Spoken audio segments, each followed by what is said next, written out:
So I'm here today to go over a couple basic things for when you're getting started in the sport of dog mushing, whether it be ski joring, bike joring, running dogs on a sled or on a rig, or canicrossing. I'm going to be focusing on harnesses. So first I'm going to show you how to harness your dog. I'm going to go a little bit over how a harness should fit, and then I'm going to talk about a couple different styles of harnesses that are used for various activities. So first I'm going to show you how to harness your dog.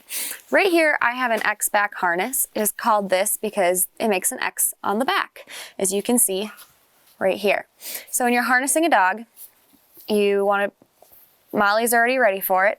So basically you're looking for the neck hole, which is right here, and then this other big opening, which goes over the body.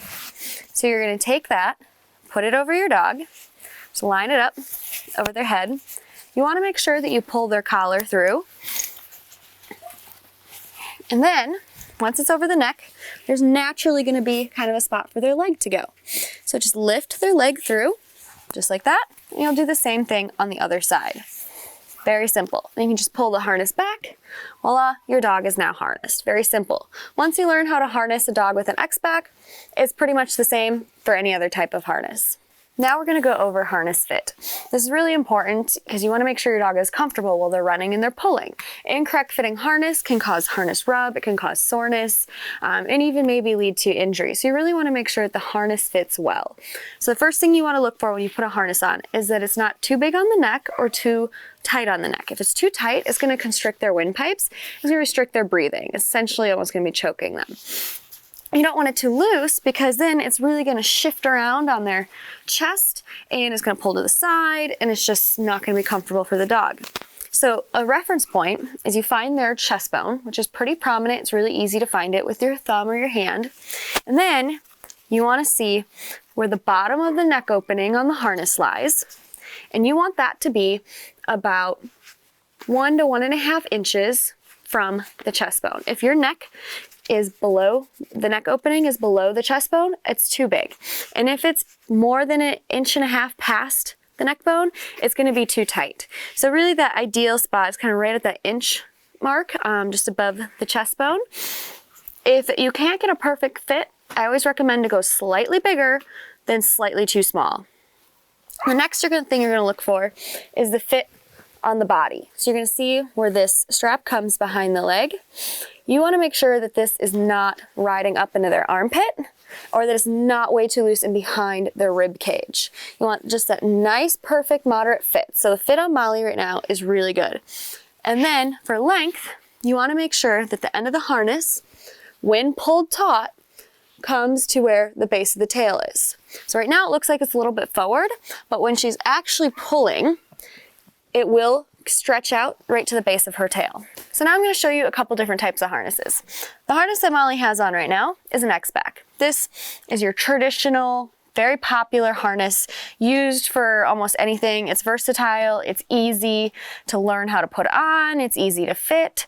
I recommend this harness for people getting into the sport because you can really do anything with it. It's multi-purpose and it's versatile. It's kind of the jack of all trades of harnesses. Now, a couple other different types of harnesses that are out there include the free motion harness by Nonstop Dogwear. This one is actually adjustable. You can adjust the length of it through these straps right here. You can also adjust the length of the side straps right here. So you can really get even closer or custom fit, which is really nice. So you're just going to be sizing and purchasing your harness based on the neck size and then getting an approximate body size for it and then adjusting it to really fit your dog perfectly.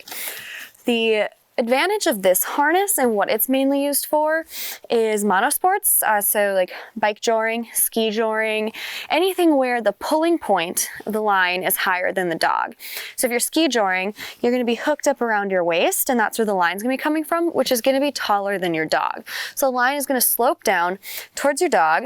So the back of the harness is going to kind of slope up. So this harness is really designed for that type of pulling. So if you're like bike joring or canicrossing, where that pulling point of the line is higher than the dog, the free motion harness is really great. It gives them that little bit more freedom of motion, doesn't put any pressure on their hips at all. This is a really great harness for those monosports with a higher pulling point. There's also half harness. This is definitely for more of the casual goer. This is, you know, if your dog just kind of likes to run with you, likes to be out in front of you, but isn't really pulling hard, but keeping a line tight, it's a really great harness for that. This is definitely not for aggressive or hard pulling. This is definitely more of a casual harness. You can use this if you're going for a walk with your dog and you don't want them choking themselves on their collar. This harness is a great alternative to that. They kind of like to pull while walking, but definitely not for aggressive pulling.